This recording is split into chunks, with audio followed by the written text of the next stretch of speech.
Greetings, everyone. I'm the Reverend Jill Olds, the director of the Yale Youth Ministry Institute here at Yale Divinity School. The YMI is very pleased to welcome all of you to today's gathering entitled Unmasking the Racism and Anti-Racism Education with the Reverend Dr. Gia Starr Brown. This is our 7th and final gathering for this year's YMI Lunch Lab series, and we have joined together from across the country. We even have some siblings from other regions of the world coming in today. Whether this is your first event with us or we are well known to each other, we're delighted to have you here.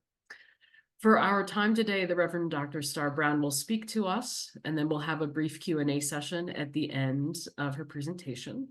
We ask that you please remain muted throughout our time together, except when asking questions. We'll also be monitoring the chat window, so if you have a question, please feel free to type it in there at any time. Our office has a great staff. I'd like to introduce them to you quickly and thank them. The YMI falls under the purview of the Center for Continuing Education at YDS. So we have Kelly Morrissey, the managing director for the center, and we have Megan Lukens, our communications coordinator. Thanks to both of you for all that you do, and more importantly, for who you are. So glad to be in this with you. If you are new to the Yale Youth Ministry Institute, we invite you to peruse our website when you get a free chance. That's yaleyouthministryinstitute.org. We have a whole array of resources on there. We have curricula for your youth, training modules for youth leaders, discussion forums. We have over 1,000 video clips and lectures given by the world's leading youth ministry experts. We have resources for anti-racism work. We have resources for youth working through mental health challenges. We have mission and outreach endeavors, links to other articles and material, the works. All of those offerings are available for free, so please do check out our website. We have a few events coming up that I would like to highlight quickly before we get started today. If you're working in youth ministry and are looking for an additional educational experience with fellow youth-loving colleagues, I invite you to prayerfully consider applying for our certificate program in youth ministry leadership. This is going to be a new endeavor for us. It will be a 9-month cohort-based program featuring leaders and speakers from around the country. The program will focus on topics like the study of church organizations and systems theory, adaptive leadership theory, spiritual care and mental health for youth, and empowerment and justice work in youth programming. If this sounds interesting to you, we're accepting applications to the program until May 15th, and more details can be found in the link provided in the chat. Looking towards next fall, we will also be having a series of webinars featuring the Reverend Dr. Gia Starr Brown. She will lead important conversations about anti-racism work with young people in a 3-part study. More details about that will be forthcoming in the next few months, so please stay tuned for that as well. If you don't receive our newsletter, you can sign up for that on our website. And now it is my great pleasure to introduce you all to the Reverend Dr. Gia Starr Brown. The Reverend Dr. Gia Starr Brown is an African-American queer pastor, educator, and activist in the Twin Cities, Minnesota, with more than 2 decades of experience in advocating for underrepresented communities. With a heart for community and access for all, she stands and activates as a truth teller at the intersection of faith, education, and justice. Equipped with a Master of Divinity from Luther Seminary, a Doctorate of Ministry from United Theological Seminary of the Twin Cities in the field of social transformation, the Reverend Dr. Gia Starr Brown is ordained in the Christian Church Disciples of Christ. Reverend Dr. Gia, welcome. We are honored to have you here, and we are so excited to learn from you in this space. Thank you. Thank you. Good morning or good afternoon, everyone, depending on where you are. I am in the Midwest, and so it is still morning here, and I'm really glad to be here for this conversation. Thank you for prioritizing this conversation in your day and in your time. We're going to jump right in because there's a whole lot to chat about. I'm going to share my screen so that we can jump in, and I also want to encourage you as we're kind of chatting or as I'm leading, if there are questions or things that pop up, and I know that Jill already mentioned that, but I encourage your questions. So hold on to those. There'll be time at the end of our conversation to be able to dive in. And so we are digging into unmasking racism in anti-racism education. And let's kind of talk about how our agenda, how we're going to move about our time together today. The first thing that we're going to do is we're going to talk about the stagnancy of anti-racism education. You heard that right, the stagnancy of anti-racism education. And then we're going to move right into exploring the current traditional religious education models. We'll identify our roles, and then we'll talk about first next steps. One of the things I found was really intriguing for me was this quote from a Yale grad student, from Stephen Harris, who says that liberation and justice are popular themes in the public square, and Christians should be interested in such themes. We have been set free, and we know that God is just. And so we are moving and building on this space. And so the first thing in looking at this is questioning that question of, why are we still here? And where is here anyway? For me personally, living in the Twin Cities in Minnesota, I found myself asking this question on May 25th, 2020, as I found myself planted right at the intersection of 38th and Chicago after George Floyd, an African-American gentleman, was murdered in the street for the world to see. And what I found was that I wasn't the only clergy member that was there. There were a lot of other clergy members that were there, folks that I continue to see around these horrible trauma-filled spaces. We started to bond over our trauma in coming together to provide support and resources, prayer, encouragement, connection, community engagement in the middle of these spaces. I found it so interesting that there are so many of us that are saying that we are devoted to justice and liberation. And in the United States, with the majority of people subscribing to some tradition or some ritual, some belief that focuses on justice and liberation, I really wanted to know, how is it that we are still here? Why are we still in this same space? And so I decided to focus on that question. I use that question as kind of the foundational blocks for my doctoral studies. And one of the things I recognized here is something that I call hotspot showers. Right. So one of the things that many people don't know about me is previously to being in ministry a long time ago, I was a part of military family. And we traveled quite a bit. My husband, my then husband, was in the military. We traveled quite a bit. And I remember asking, when they were going through basic training in the Marine Corps, I remember asking some of the Marines, I wanted to know what they enjoyed about basic training and what they didn't love so much about basic training, because I had all of these ideas in my mind. And one of the things that I heard often were the hotspot showers. And I remember saying, what does that mean? And I was told, listen, we get 4 minutes to get into the shower, to get it to the temperature we want, to bathe and wash, and to get out. We get 4 minutes, and that's called a hotspot shower, because we don't have time to get to all the spaces and all of the areas of the body that we want to wash. We only have 4 minutes, which means I only have time to get the hot spots, right? The things that people can actually see, the things that people can actually glean. I want to make sure that my face looks clean, and the things that people can see can give a presentation that I'm fully clean, that I have had more 40 minutes in the shower, even though I only have 4. And that stuck with me. And I found myself, as I was doing my research, exploring that same analogy even for this, where the average anti-racism education requirement in educations averages only 4 hours every year. That's it. But look at the bottom block that's here. The average BIPOC household discusses race 6 to 18 times a day. Seems a little lopsided, right? Only 4 hours annually, but yet even for me as an African-American woman, as a mother of 5, right? We talk about race every day, multiple times. And so if I'm wondering, why are we so stagnant? Maybe this formula has something to do with it, that there's some sort of an alignment, that there's a misalignment that's here, right? And it makes sense, because honestly, we've been told that that's all that we really need is just 4 hours, isn't it? We've been told that. One of the things that in addition to being an educator and a speaker, I'm going to make my screen a little bit bigger here, just so that you can see this, is that I'm also a qualified administrator of the IDI. The IDI is the Intercultural Development Inventory, and this is an online assessment that assists assessment takers in recognizing and understanding their intercultural competence, their level of intercultural competence, their ability to adapt their behaviors to respond to various cultural practices.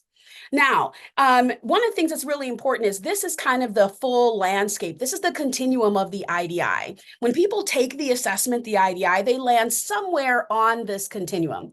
What I'm focused on today is the fact that 78% of faith communities land in just one spot in this middle area here. And this here, middle of the road, is called minimization. And minimization is this mindset that really focuses on what we have in common and our universal values. It kind of focuses on all of these things, and it says, hey, we're really all the same under the hood. Right? It sends this message and it gives this perception that, we eat the same, we bleed the same, we grow. There are so many things we have in common that these are the things that we should be focusing on and not focusing on all of these other pieces.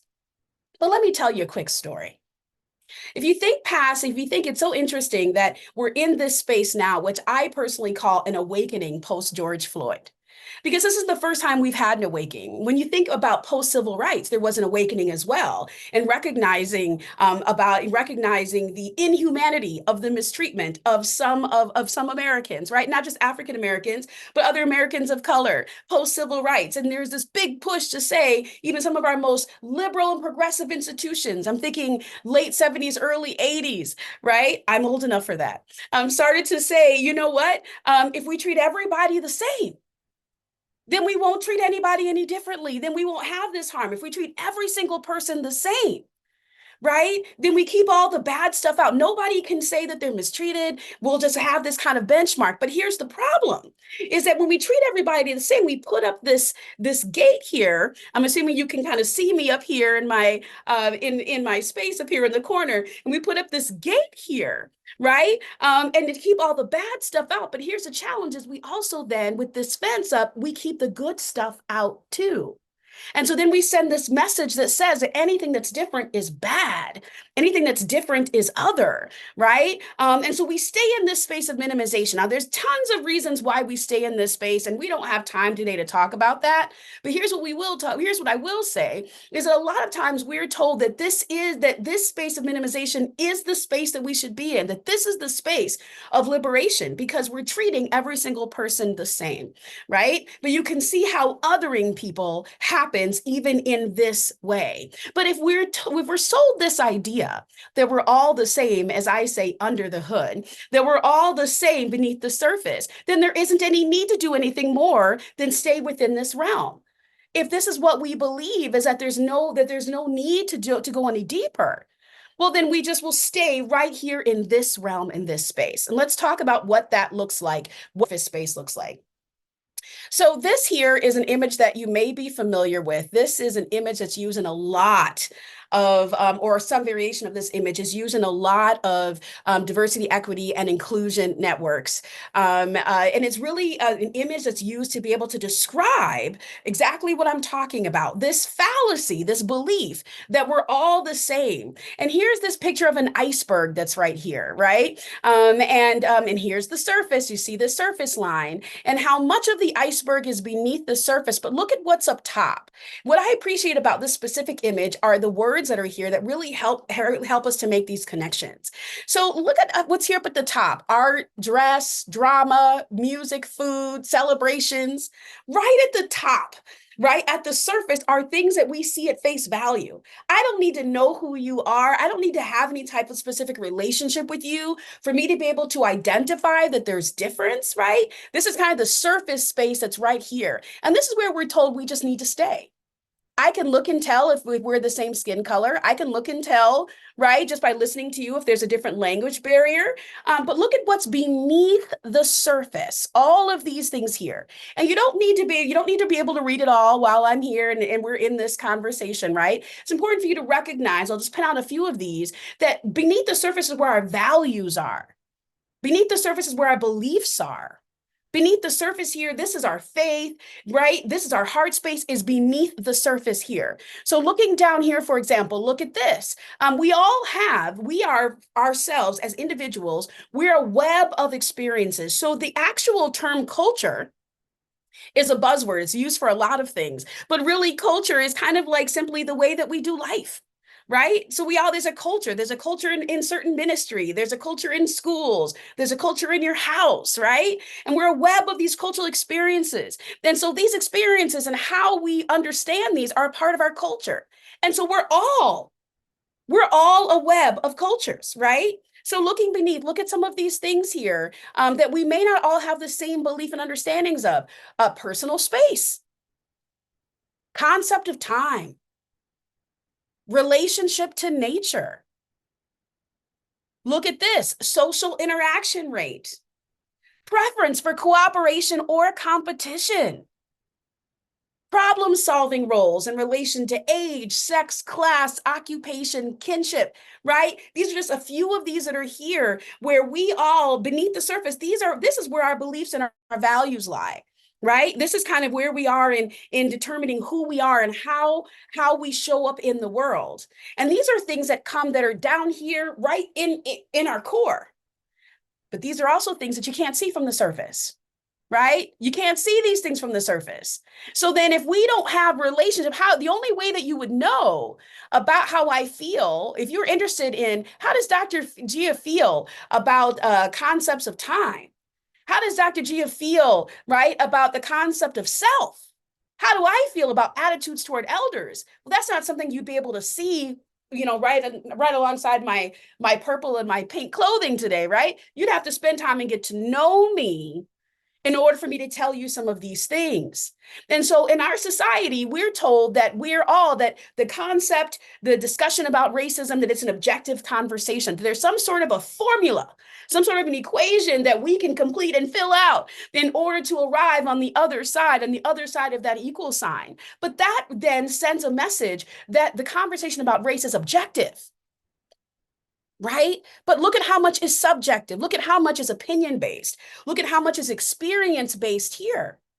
And you would never know this just by passing me in the street. You may know a little bit about the color of my skin or how I identify, but you wouldn't have any idea about my definition of insanity.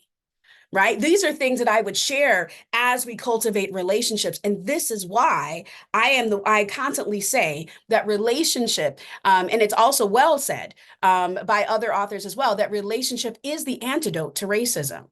Because if we have relationship and we cultivate relationship, now we're able to have these conversations and to build on these spaces. But as long as we stay in the surface here, right?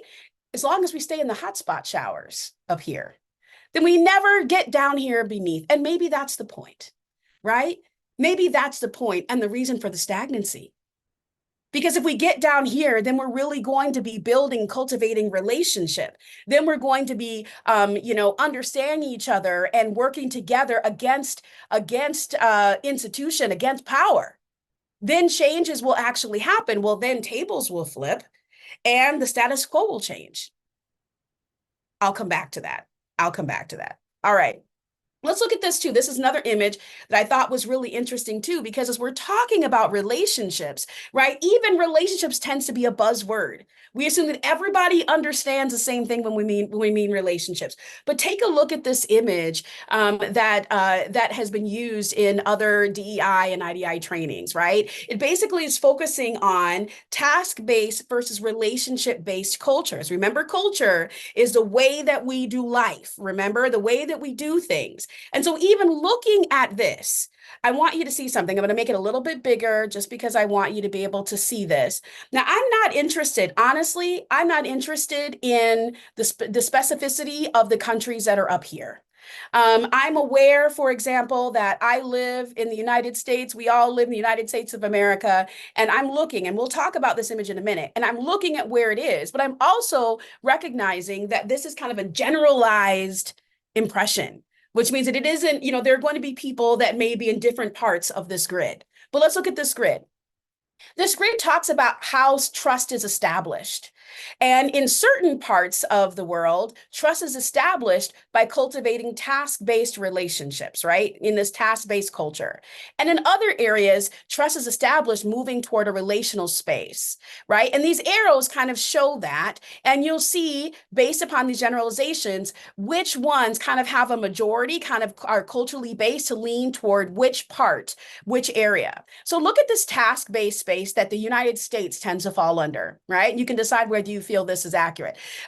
Here's this trusting that building quick and casual relationships, being transactional, short term, let's just get it and get what we need, easy to establish and drop, considered superficial from the other side, you don't say, right? And then moving over to the other side here, here's relationship based. And look at this, take time to build relationships. So see, over here is building quick and casual, takes time, right? There's less transaction. This is more about relationship, right? True relationship takes time. It's long lasting and it needs a lot of personal attention. But look at this, considered time wasting from the other side, right? Even this. So here it is, thinking about the fact that here's this belief that we're all the same, and take a look at about how we differ, even in how we understand our relationships and our connections. Right, even in this. And so I say that here it is, I'm looking up here, and this is why I say that I'm not so concerned so much about the placement, so much as I am focused on the fact that there is placement here, that we're able to recognize that there are distinctions in the ways that we connect and engage and where we find value and where trust is established. I went to Ghana in 2017. And I will tell you that I think I was the only one for a couple of days that was so focused on my watch, on the clock, on being somewhere on time. Where are we supposed to be? We were about 15 minutes ago. I thought we were going to be here. What? And I'm the only one that's focused. And people get there when they get there, and it gets done, and it gets done, and it got done. But here I am, kind of like, hey, we're moving through. Are people not paying attention to how important this is? Time is money, right? This is how we are conditioned. And my naivete, right? My ignorance in believing that the way that I viewed the world back then, even then, may be the way that others do too. But even this shows something. It doesn't mean, what I love about this is that this is level. This is level. It isn't lopsided. It doesn't give more weight to another, but that both of these are valid and established ways of forming trusting relationships. But this is important for me to know, right? Because if I don't know this about someone and I'm hovering over in this space, look at what people are considering about me from the other side. That I'm just wasting time, right? That I'm not using a good source of my energy, that this isn't worthwhile. Look at the differences that happen here. I'm going to show you something else here too. Let me make this my screen a little bit smaller so that you can see this here.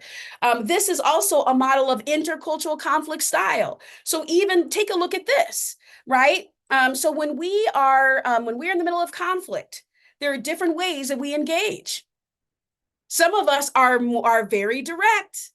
Now, I may live in Minnesota. I do live in Minnesota, but my roots are from the East Coast. And there are times when I have to say this. I tell this to people almost every time I meet them, because there is this perception of Minnesota nice that's really nice and really comfortable and really calm. And that's not me, as I'm sure you know already in these first 29 minutes. But this is where the learning comes in, right? But look at this. So even the way that we engage conflict, I personally am one that would want to walk straight to it. Let's address it in the matter and the focus of relationship. I just want to walk straight through it. But there are others, look, that may be more accommodating, right? That may be more indirect. I'm going to show you another. I'm going to make this a little bit bigger. Take a look at this. So this is kind of being able to focus. So look at this discussion style in this quadrant. Who's moving toward discussion, and who tends culturally to have more, right? The generalized perception of being more accommodating. Who tends to be more, right? Look at some of these, even the way that we're engaging and recognizing conflict, the way that we're recognizing this. And this is why I'm saying that when we look at that picture, that image, excuse me, that image of the iceberg, And what's beneath the surface, all of this is beneath that surface. These are things that we don't wear on our sleeves. These are things that we don't necessarily share. And let me tell you too, this is also something that not everyone's privy to know. I don't introduce myself and say, hello, my name is Reverend Dr. Gia Star Brown, and I happen to be someone who is leaning more toward the discussion style of the influence of the intercultural conflict, right? Like, I don't introduce myself that way. We have to build relationship and community, and in relationship means that conflict happens, because in any healthy relationship, conflict happens. And we learn about each other and our styles. And as relationship is cultivated, then we're able to have these real conversations where I can talk about how I feel about conflict and how I was raised. And we can have these conversations. But without this, right? It's one of the tools of oppression, right? Of oppression is institutional racism wants you to believe that it's all the same, that there's one particular way to be able to handle conflict, that we all are the same. And look at this here, we're establishing that we're all very different. But if we believed that we were all the same, then we wouldn't need any more than 4 hours of anti-racism education, right? We wouldn't need any more of this type of stuff, because we would assume that everybody is the same. But look at how we differ. And look at how much time it takes to be able to understand those differences. Because I remember somebody telling me when I was a seminary student, listen, first of all, relationship is earned. That was one thing someone told me, like, you're not entitled to relationship. None of us are entitled to relationship. That is cultivated and earned, right? In addition to this piece here, not everyone's entitled to our stories. That comes with trust. That comes with time. And we already talked about our understanding of time. We already talked about how that distinguishes. So I don't want to make you dizzy, but I'm going to go back up here, right? So if it takes time to be able to establish relationship, and we're in this space, and we're in the hotspot shower space, where is there time for that relational piece? Where is there opportunity for that? Where is there a shared value in that? And one of the reasons I believe there isn't a shared value is because we have been taught and conditioned that we don't need it. That this isn't something that's a value that's valuable to us, that our piece is getting it done, checking off the boxes, moving through, accountability, outcomes, productivity, right? When I open up my social media platforms, I read news every night, and I'm telling you, like, one out of every like 5 news stories are about being more productive, getting more done, right? Managing time better. You know what I mean? I'm guessing that some of my friends in Ghana aren't reading those articles, right? But here are these pieces that are here, and this is what we're taught. And so we stay in this space. And this is why I say perhaps we're in this space intentionally, right? Because if we really wanted to move the dial on anti-racism education, then we'd be digging, right? It didn't take me long to find this. Like, we'd be digging to kind of unearth some of these other experiences. So let's take a look then. I'm going to keep on going to decide then, how are we learning? What is it that we're learning? Right? Who decides what we're learning? What is it that we're learning? So we'll be focusing on exploring current, and I put in parentheses, traditional religious educational models. Let's take a look at these. So one of the things that I have done here, let's look over here on the side on the left, and then I'll kind of show you, pivot over here to the right. These are traditional learning methods that we see in a classroom or in a learning environment. They tend to be teacher-centered, right? So if we're in person, the teacher's in the front of the classroom, you know that. The chairs are all facing toward me, right? Or toward the instructor. Students are there to learn, right? There is white leadership and governance. So usually the teachers are white, identifying as male, maybe middle-aged, middle to upper class, right? Of course, if there is a faith component, then they would be Christian, maybe Protestant here, right? This shows this kind of white leadership. And even the approaches are something called banking methods. This idea where I'm just going to talk at you. I'm going to deposit information. You're going to take all the notes, and I'm going to quiz you on your ability to remember and regurgitate regurgitate what I've shared with you. This is kind of the way that we've learned, right? It's usually one note. So we're focusing on one particular issue at a time, right? It's not intersectional at all. And it is limited by the extent of the teacher's knowledge and beliefs. So whoever the teacher is, they are the expert in the room. And so we don't go above and beyond them. We're there to soak up, right? To absorb all of their wisdom. And we also know that politics plays quite a bit of a role in education. So if we're talking about really hard and uncomfortable things like racism, we want to make sure that it is palatable, that it's comfortable. We serve it a la carte. Yeah, we're going to have this full all-day conference, but you only need 4 hours. So if you want to come for an hour this time and do another hour next time, right? We just want you to show up. We want to make sure that it's comfortable. And we want to make sure that it's politically neutral because we don't want to offend anybody. We don't want anybody to get upset because remember, right? Like we just want to make sure that we stay in this really nice, sweet spot. Other note of minimization. We don't want to upset anybody. We're going to stay in the safe spaces. And then look at this. They're textbook, academic based and supported. What's interesting is this last piece down here, which I'll come back to, are the textbook, academic based and supported. What's interesting are who's writing those textbooks? Who are the authors of these textbooks that are used to be able to teach and implement these things? We'll get there in a moment. On the right-hand side here is something that I call an exegetical onion, and I always attach it to scripture. So when I think about, I'm a visual learner and a visual processor. And so one of the things I think about is how, when I'm as a pastor, I think about when I'm getting ready for sermon prep, which is one of the primary modes of education is in delivering a sermon, is I focus, we're kind of taught that we start, that we start here from the inside, from the scripture and peel back all of these layers, the historical events, the cultural landscape, the author, the audience. We start from the inside, from the center, in order to get out to the sending, in order to get out to sharing with other people, right? And this is kind of what we've been taught. We start here, start on the inside, get it together perfect here, and then we move out other ways.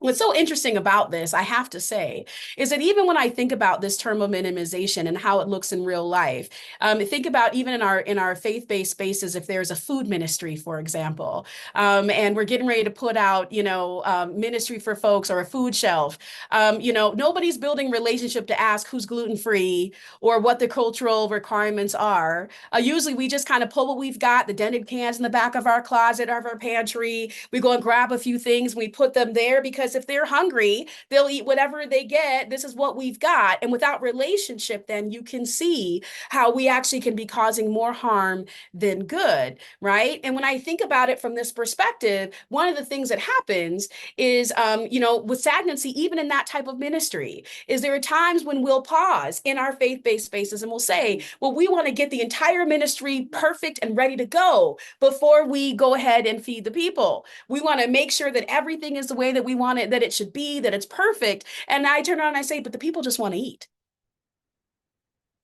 Right? People just want to eat. So even battling what ministry looks like, even battling it sans relationship, without relationship, we're able to kind of see how we miss a lot of cues and relational opportunities in this way, right? So let's go back here because now I'm going back to who's teaching us these things, right? Where are we learning these pieces? Where is this coming from? And so I have studied in religious education, and there are 3 primary folks that I was introduced to in the very beginning. And I'm staying in the sermon prep area just because it is one of the primary vehicles of religious education, right? And I think it really kind of illuminates the points that I'm making here. So take a look at this. So here's Eugene Lowry, who is an incredible theologian. And one of the things that he says in getting ready to teach is the first thing to do would be to present the problem. And then secondarily would be, going to develop tension by looking under the surface, under the hood, at the reasons why the problem is so difficult and enduring. And then we have to, right? Then we kind of turn to the gospel message for our balm and for our healing. So presenting the problem, developing tension. I'm going to come back. I want you to see this. Here's Scott Cormo, Dr. Scott Cormo, who also is an entrusted and amazing theologian. And he also has a step process. And one of the things that he says to look at is to consider who are the people entrusted to your care. What are the longings and the losses? What big lies do the people believe prevents them from hearing the gospel? And how do you make spiritual sense? That's the name of his book, Making Spiritual Sense, of these longings and losses. How do you express spiritual meaning as a shared story of hope? Right? Stay with me for one more. And finally, here is Dr. Keller, who also focused on giving a step-by-step process of how to begin to formulate a sermon. Look at this: discern the goal, choose a main theme, develop an outline, flesh out each point with arguments, right? You see each of these here. So each one of these are talking about identifying the problem. Each one of these are talking about, understanding the people that you are serving and the people that we are hearing. Now, one of the things I wonder in looking at this is even the fact that my own vantage point, my own perspective will indicate for me what the problem is. My lens of the problem may be different than other people's lenses of the problem, right? Let me show you what I mean. In 2021, I went with my daughter. This is my daughter here. I took her to LA. We went to go see BTS. It is a Korean, a K-pop band that she loved. And I took her here for her 21st birthday. We're in LA. Literally, there's like hundreds of thousands of people in this place. Okay. And here they are. Look, here they are. And that little red spot is what they really look like. But here they are, right? And so here's this big, you see all the people, they're here. And I took her. Now, I normally would not have been able to afford for her. We were actually down on the main floor. There was a suite. So I purchased a couple of special tickets as a part of a group package in a suite. So we were on the floor. And why this is important is because what you can't see around this lighting is they actually come off the stage and come around in a car, and they drive around all around here and go back up on stage. So our suite was like right here for her to be able to see all of the sweat and all of the smiles and all the expressions, right, that are happening. And so when people asked, after the concert, when people asked, my daughter's name is Nakia, and we call her Kia for short. So when people ask Kia how the concert went, oh, she had so many things to say. She said, oh, I saw everything. I saw the sweat and I saw the smiles, and he waved at me, just at me. I knew he was looking at me, and it was so great. And her whole conversation was about her experience of the concert. Let me show you this picture. This is a picture of a standard stadium, kind of a standard stadium, right? Concert stadium. And you see that here is the stage. This is where BTS would have been. And here we were right here, so we could be right there for the car journey around here. Normally, we'd be up in these nosebleed seats. Do you see this down up here? But we just, for this purpose, we were able to get down here. Now, what's interesting is that when we normally get the nosebleed seats, I found this to be a really great analogy for anti-racism education. Follow me. We're taught that here is the stage, and you see all these spaces that are right here. They're very few, they're not as plentiful as up here in the nosebleed seats. But here is a space down here, and we're taught that this is the space to be. That the space to be is down there on that floor, down there right in the front, that we are supposed to work to get here because this is the space to be as close to the center is the most valuable and viable space. To be right here close to the center is what's most important, right? And so we spend our entire lives because we are taught that this is the American dream. If you work hard enough, then you can earn enough money so that you too can get a spot down there to see their sweat come off of the car. You too can be there. All you have to do is work hard enough. And this is what we're sold because we're taught that everything's the same under the hood. We're all the same. And so if we're all the same, then we all have the opportunities to get to this space because this is the space that we should want to be in, right? This is where we want to be, is down here.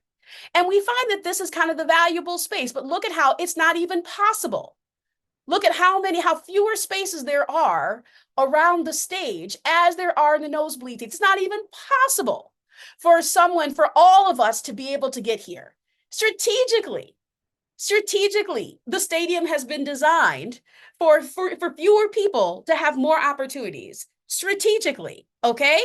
So, and that's interesting. So we're taught that this is what we want to do, that this is where we want to be, is we want to be in this particular spot. And so a lot of us spend our entire lives focusing, working harder, 2, 3, 8 jobs, right? Studying to get to this spot, hoping that we can be here.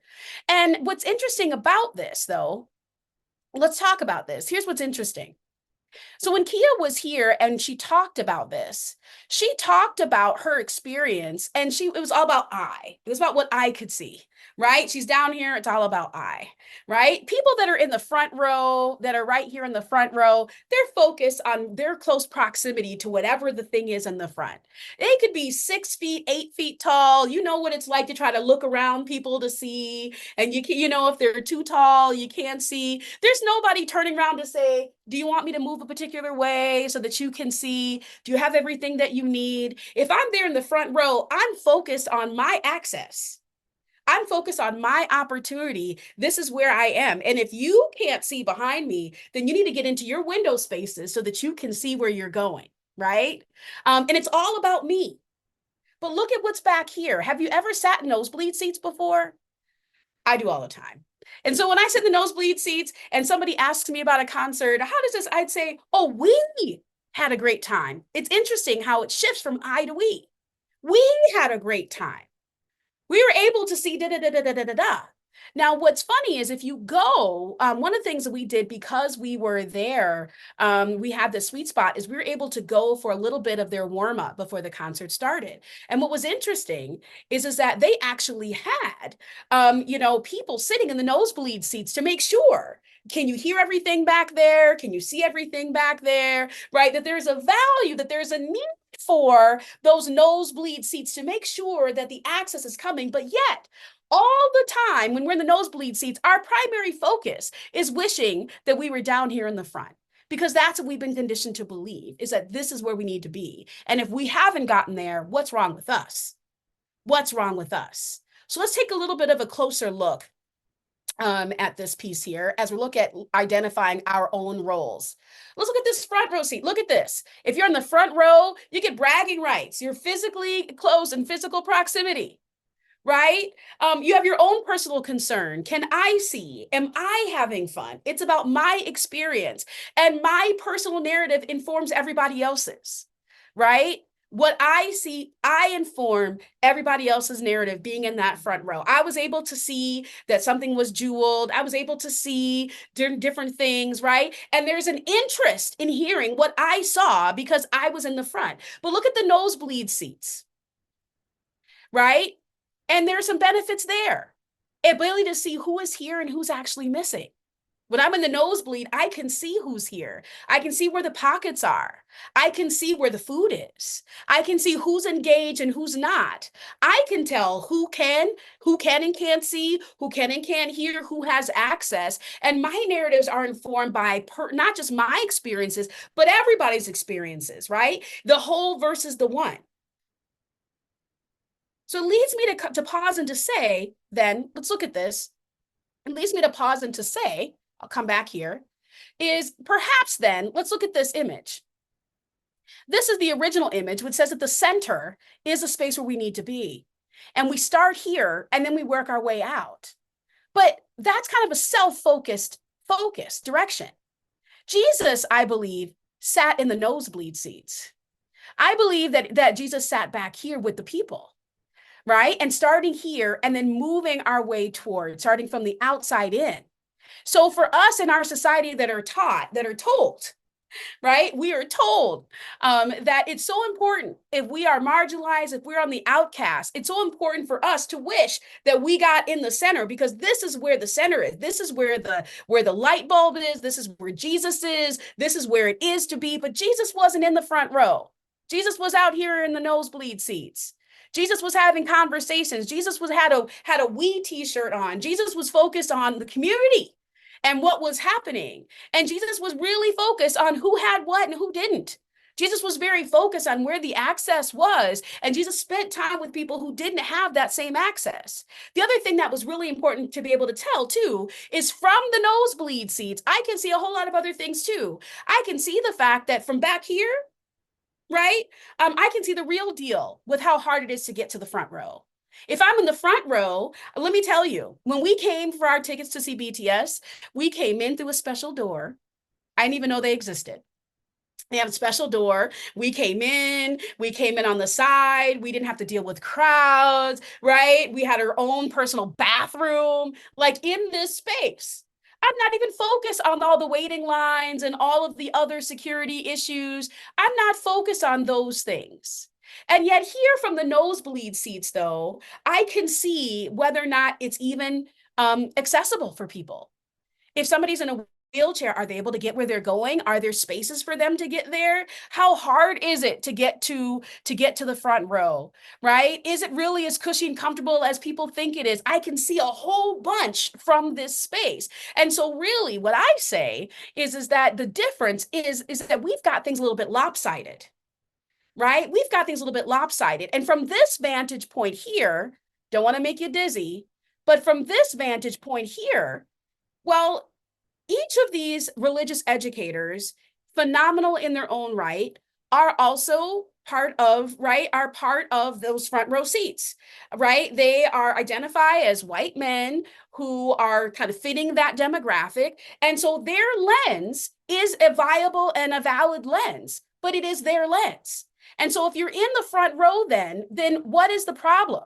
Then the problem then, it isn't an objective, right? So it isn't like there's a particular formula, but even understanding what the problem might be would be different, right? Understanding the reasons for the problem. Well, if I'm in the front row, remember, I'm not turning around. I'm not turning around to look at anybody because my experience is what I care about. I'm in the front row. So if I'm even looking at, so for me to understand why it's so difficult to get here, I've got to turn around and I've got to have conversations with people. I've got to keep turning around like this and talking to people. And I've got to ask them these questions. But I'm not focused on that when I'm in the front row because I'm in the front row, right? So even the problems as they are identified, right? The reasons for those problems and how the gospel message supports them is subjective. The longings and losings of the people entrusted to our care is also subjective. The big lies that people, right, that people believe, subjective. And if I'm not in relationship, if I'm not in conversation, then how do I know what those lies are? How do I know what people are longing for and what they're losing? How can I make spiritual sense of that if I don't know where they are and what they are? How is there a shared story of hope if I'm only focused on my vantage point? If it's presented as, right, as an objective piece, the goal of the text, the main theme of the sermon, fleshing out the point and the arguments, while valid, right, also have a lens that can be a challenge to be able to see the other experiences that are here in the space, right? And so here we are in this space, and let's look at what this looks like. So we're moving back through here, and I want you to take a minute, literally just 60 seconds, and I want you just to think about where you're seated. Where are you seated in the stadium? Just take a second to look at that. Are you in the front row?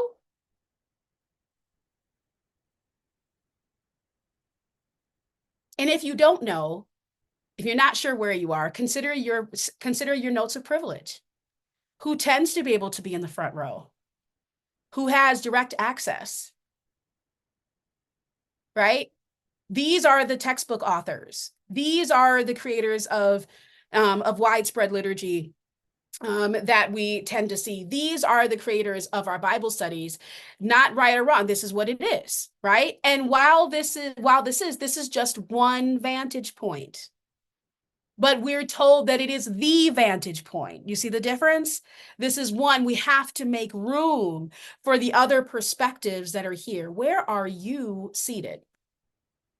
All right, so let's talk about this.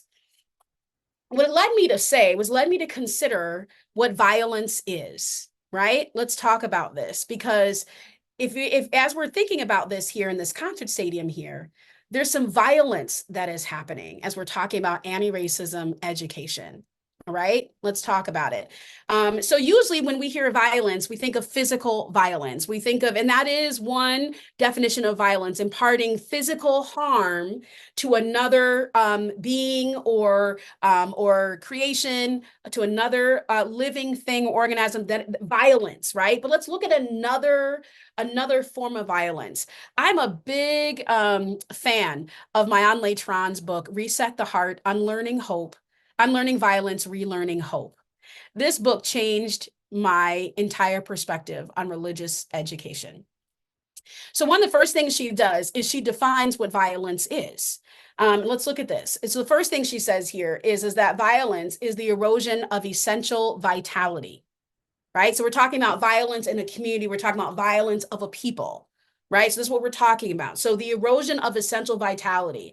So, think about this. So violence is the violation of the vitality that is sacred, she says, and intimate to one's being and one's relations in and to the world. So when someone doesn't have this essential vitality to show up in the world, that is violence, the erosion of that. She says, number two, that violence is rationalized by normalizing built-in logics, right? Like kind of anytime there's violence, like we were talking about, that it's accompanied, she says, by rationalization, using either simple or crude or even complex ways, she says, to justify or explain away its implementation, right? So we're thinking about religious education and what happens if if a certain group of people's vitality has eroded, if they are not able, we're not able to get to the front row. It's clear that there are certain groups of people that don't have access to the things and the resources in order to have this vitality that we're talking about, then that is considered violence. When it's rationalized away to explain why it is this way, that is considered violence. And then finally, she says it's delivered with potent force, seen and unseen. She says that violence is most potent when it is felt and not seen. Violence is most potent when it is felt and not seen. And she references political scientist Samuel P. Huntington, who says the architects of power in the United States must create a force that can be felt but not seen. Power remains strong when it remains in the dark. Exposed to the sunlight, it begins to evaporate. So if this is how we're defining violence, then she goes a step further and talks about what are violence pedagogic roots. So what are the public pedagogies that provide our rationalization, our legitimization for the violation of an individual, society, and planetary vitality, right? So how does this show up in religious education, which is what we just looked at, right? How it can show up is when people are erased, when there isn't room for their voices, for their perspective, when it's rationalized by saying we're all the same under the hood. It's all the same. And when it is delivered with this, look at this, when it's delivered in a way that you don't see it, it's kind of like smoke, right? Or I think about COVID. How deadly was COVID? We don't see it, and it was definitely caused a lot of harm. And it led me to say that if this is what we're talking about is violence in religious education, then perhaps MLK, Reverend Dr. Martin Luther King's discussion on nonviolence isn't necessarily only about physical nonviolence. Maybe his call for nonviolence is also calling for the erasure of this. Perhaps that is also a form of violence that Martin Luther King was pushing against, right? Was against this peace. So let's look at this, right? This is what I was showing you before. Bell Hooks has established what we're getting ready to look at, which is an engaged pedagogy. And she says any radical pedagogy, right, must insist that everyone's presence is acknowledged. That insistence cannot be simply stated. It has to be demonstrated through pedagogical practices. To begin, the professor must genuinely value everyone's presence. This comes from Bell Hooks. This is an engaged pedagogy, right? So she is suggesting, as well as other scholars are, including myself, that the way you can already see this front row seat learning we're learning that we have been taught in anti-racism education, because it isn't for everybody. And just for the small few, we remain stagnant in our seats. Let's take a look at what she envisions as this engaged pedagogy. This is that piece where Jesus, remember, is in the nosebleed seats. Look at this. In an engaged pedagogy, students and teachers are interchangeable. Everybody's teaching and everybody's learning. Experience carries authority, not just a person in the front, right? But experience carries authority. The world is our classroom, not just solely the classroom that we're in with the seats, but that we're recognizing, we're taking a look at what's happening in the world, current events, conversations, challenges, wars, right? These are things we're learning from, not solely the textbooks. Multiple teaching strategies are embraced. We're not just depositing information, right? Now we're implementing various forms, talking circles, restorative justice circles, right? We're introducing other methodologies, other cultural approaches for learning. It's intersectional. We can't just talk about race without talking about the intersectionality of the fact that, yes, I am Black, but I'm also a woman, which also carries other challenges, right? And nodes of oppression. Identify as queer, that also notes, right? These are layers that are here. So engaged pedagogy actually doesn't require me to pick, doesn't make me choose which one we're going to talk about. Engaged pedagogy makes room for all of it in the space, and all authentic voices are wisdom. Everybody has wisdom, students and teachers. And it's no longer comfortable and a la carte and palatable, right? It's all or nothing. Like this is the truth. And there are hard truths in love. And look at this final one. Culture and oppression are considered teaching methodologies. So culture and oppression have a way. There's an intentional integration of culture and oppression in the learning format and the framework that we have. This is what an engaged pedagogy is. It's a part of the lesson plan, right? It's a part of this, inviting students to teach, right? Getting outside of the box. It's a part of engaged pedagogy, which changes things, right? So I want you to take a minute. I want to put this up so that you can see them side by side, because I think that they're important. Just want you to be able to see them side by side so you can see the difference between this is what we currently see. These are the books that we buy. These are the lessons that we lean into. These are the majority of the classes that we take. This is what identifies whether we've learned or not, right? Whether or not we're competent or not, whether or not we have a right to be in the seat that we're in or not. This is all over here. And look at what's over here on this side, right? Everybody has equal opportunity. Maybe it isn't one person in the front of the classroom. Maybe even the seating isn't a circle, or the way that it's engaged isn't a different, even the way that the class is facilitated is different, right? That allows an opportunity for people to be seen in this way. So where are we going with this? Where do we start? Well, I'm a visual learner, and I'm a really big fan of the who, what, where, when, why, and how, the basics. If we're wondering where do we even start? I thought this is a really great starting point. Let's start first with who's teaching, right? To ask ourselves these questions when we're getting ready to facilitate. Who's teaching? What is the demographic? What is the ethnicity? Who is a person who is considered to be in leadership? Who is teaching? And who are considered to be the learners? Who are they? What is their demographic? What is their ethnicity? Right? What's their age? What is the gender of the people that we generally call to teach and call to learn? Who wrote the book or the guide that's being used to teach learners? These are questions you can ask yourself as we're doing. Who wrote the book? Right? Is it, let me just be clear. I'm not saying that there's no room for white scholars or white theologians in this conversation, not by any means. But what I am saying is they cannot be the only conversation that we're leaning into, that we have to be intentional about supplementing, about ensuring that our curriculum, our pedagogy includes the voices of multiple perspectives, because gospel is not subjective. Right? Education is not subjective. It's not anything. But even somebody asked me to develop a course, a quick talk on anti-racism in math classes, which tends to be the most objective place right? That you think you have a formula, but it's there, right? Who wrote the book or guide that's being used to teach learners, and who's missing from the conversation? Who's not here, right? And that could mean leadership, but also what demographic is missing, right? What ethnicity is missing? Who else might have something else to say? Who's missing from the conversation? What marginalized group is not a part of this dialogue, right? Let's look at what teaching styles and modalities are being used. What are the expectations of students in relation to participation and contribution in the teaching and learning process? And then adversely, what are the expectations of teachers in relation to this teaching and learning process? Like, what are the expectations? These are questions that you can ask to identify where we're finding some of this, the racism and the stagnancy. Where is the class being facilitated? Traditional classroom, creative space, traditional seating, creative seating.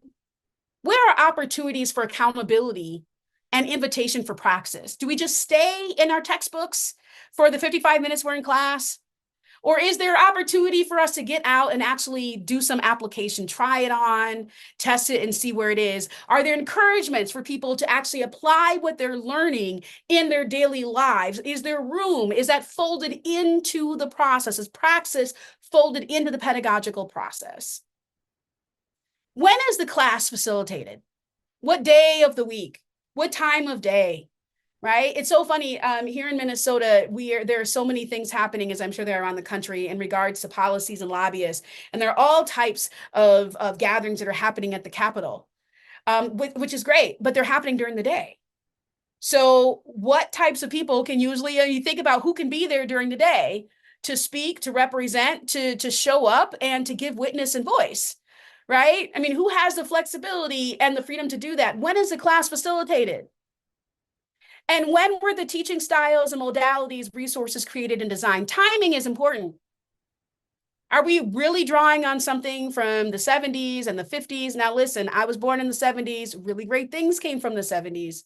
And while really great things come from the 70s, there's new research and new data that really should be holding us accountable. And we should be weaving it and integrating it in. It doesn't mean we throw out the 1970 baby with the bathwater, but it means that we also do want to integrate, right? We want to integrate other tools and other resources that are more recent. To be able to give us a more holistic landscape to be able to build and draw from. And then why? Why were the resources and chosen tools selected? Why were they chosen? Why was a specific book chosen? Why was that? Why is the specific process important to utilize? Whatever your process you're utilizing, why is that important to utilize in relation to the content being facilitated? Why am I talking about anti-racism education in a traditional setting, which reinforces colonized approaches? I'm kind of sending mixed messages then, right? So like, why is this? So even asking these questions, and then how does a dialogue, how does the content, how does a method of delivery address racism and oppression? How are students invited to share their feedback, their ideas, and additional resources? How are they invited to be a part of the process? How are they invited to be a part of the process, right? And now it's up to you, right? I'm going to stop sharing right here. I know that I dropped a whole lot of information that was here, but information for me, I feel like is a good way for us to, one, recognize the reality that we're in spaces that are not necessarily conducive to everyone's experience. And that's really important for us to recognize that and recognize the differences that are here. A lot of these differences that we need to recognize are differences that only come through relationship for us to be able to recognize. So, and so hopefully these few steps at least will get us started on the pathway to asking different questions, to exploring a little bit more about the answers that were given to the questions that we're asking as well. All right, so I see that there are hands, or there's a hand raised. And so I'm guessing do you want me to facilitate the question asking? Happy to do that. I've got Great. it. Just Great. give you a moment to take a breath. But at first I have to say thank you. This is amazing. It's incredibly helpful. There's a lot here for us to unpack, and I have questions But folks, if you have questions, please raise your hand or throw something up in the chat. We're happy to work with whatever you have.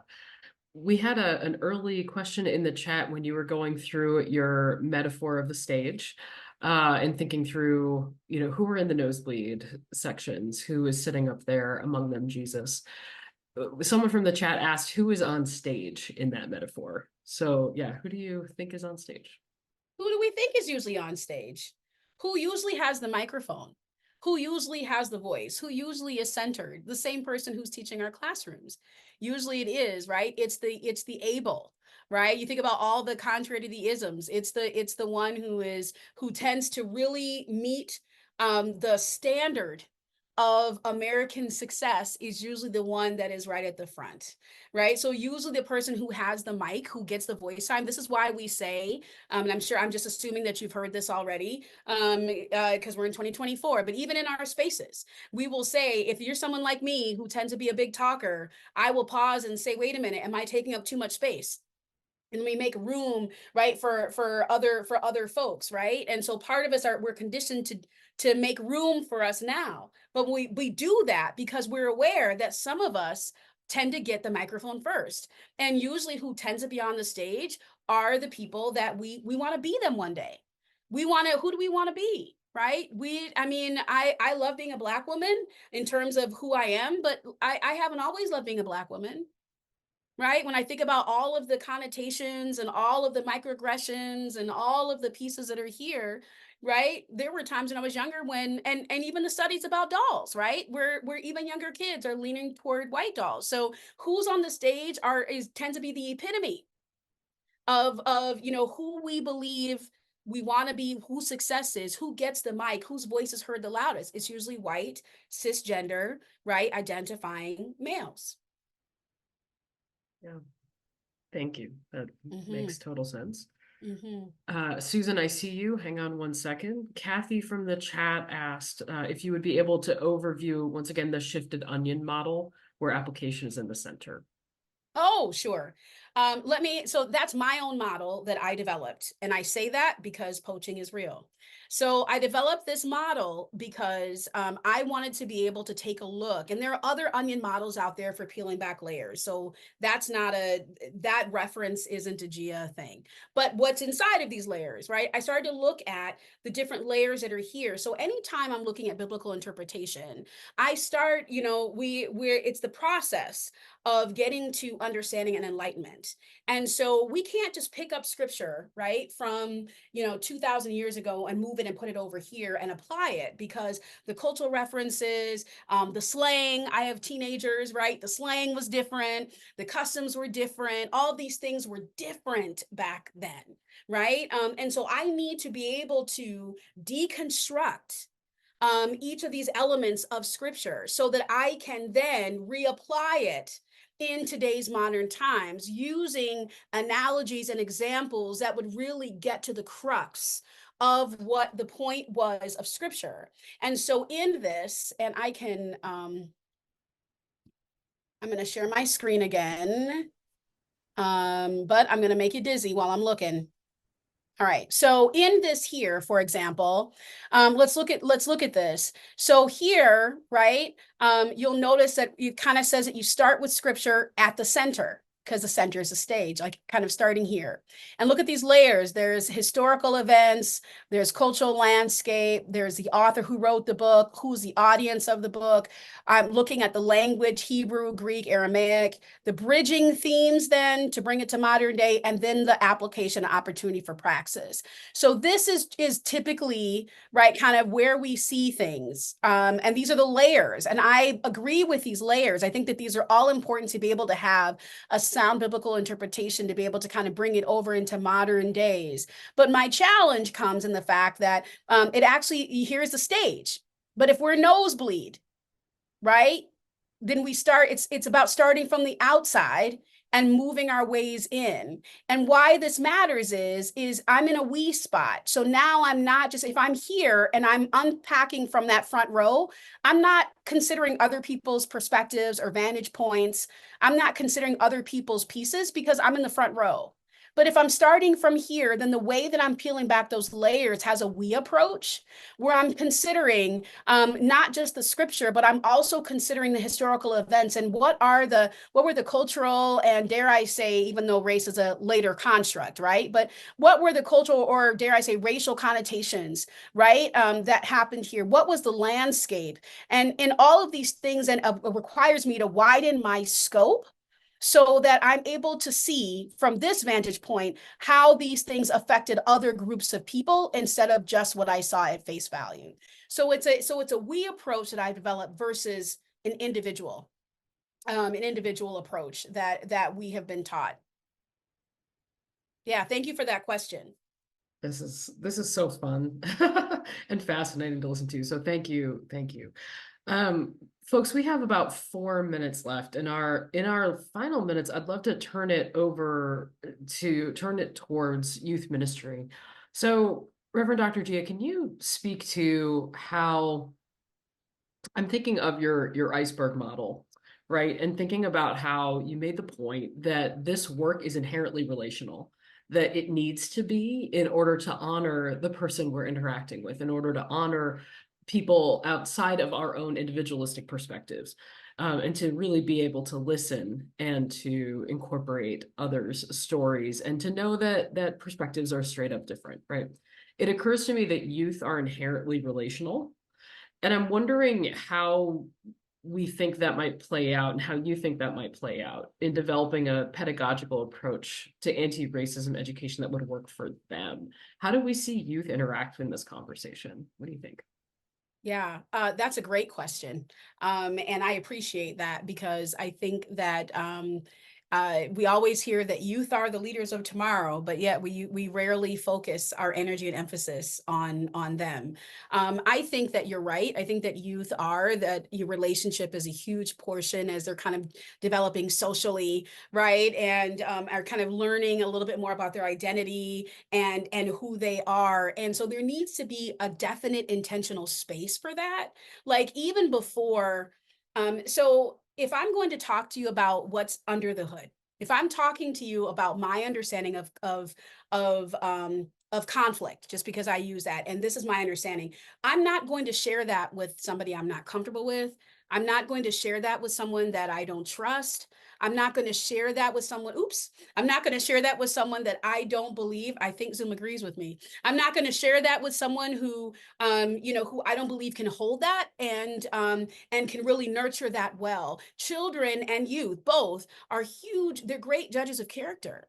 And so there needs to be room, a priority, intentional time for relationship building, for just having open dialogue and conversation. The other thing that I think is really important is we also underestimate our youth. We don't talk about what's happening in the world. We don't talk about race and the isms. We kind of want to stay in this really wonderful field of lilies and flowers and things are rosy and the sun will shine again. But youth are experiencing the world just like we are. They've lived through COVID and understand pain and trauma and are navigating that and need to have spaces to be able to talk about those things. And so even having spaces to talk about what they're wrestling with is a space to cultivate trust. And I believe that that should be important. So many times in youth ministry, we go right to the curriculum. We gotta go right to getting we only have a certain amount of time. We have to get right through the thing. But a huge portion has to be on cultivating emotional intelligence, has to be on helping youth listen to each other, right? Imagine if I'm 48, right? And a lot of my colleagues, right, and people on this call, right, we're older than 35, let's say. But imagine how much, and we're just learning these things now. But imagine if we were able to go back and spend more than the hotspot 4 hours with our youth. Imagine if we were to go back now and spend more time peeling back these questions, inviting their thoughts on who we should be reading and what songs we should be listening to, and encouraging their voice. Then we wouldn't have people that are my age that are wrestling to find their voice and navigating that invisibility piece. They would be empowered because they would be literally building the culture that they need to be able to have the vitality that we're talking about. So I think that there needs to be intentional relationship building, intentional space. We're so scared to talk about what's happening in the world.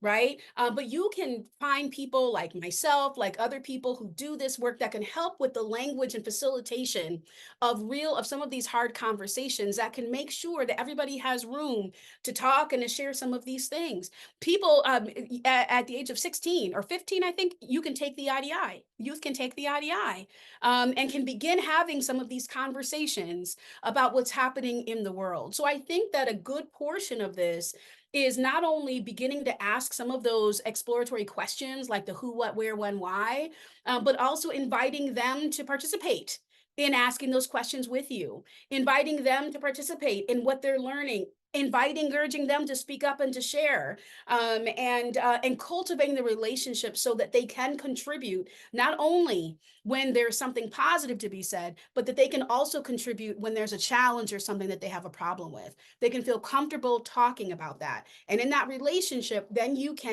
we can then nurture and massage the way that we are navigating these lessons that we're putting forth in youth ministry. This is the space for these conversations to be happening, is exactly where we are right now. Yeah. Yeah, thank you so much for that. And that serves as a beautiful segue. If this has been interesting to you all, when Reverend Dr. G and I were sort of brainstorming our mutual work together, we talked about having a large tent meeting today, which was to give some really good information, and you have exceeded in every way. Thank you so much for that. And coming this fall, we are going to be doing deeper dives with Reverend Dr. Gia along these lines. So, what does it look like to work with young people around these conversations? How can we sort of stem the tide of the stagnancy that we are experiencing in anti-racism education and push us towards something different? So, we're really excited to be able to offer that to you all starting in September. But for now, I want to mention that Reverend Dr. G and I will be having a follow-up interview in a couple of weeks, and we'll be getting some more information to you all. This presentation will be sent out as well. And just want to thank Reverend Dr. Gia for all of her time with us and for sharing of your wisdom and scholarship. Thank you very much. It And was thank my you, honor. folks, for Thank you. joining you all. Thank you. Thanks so much.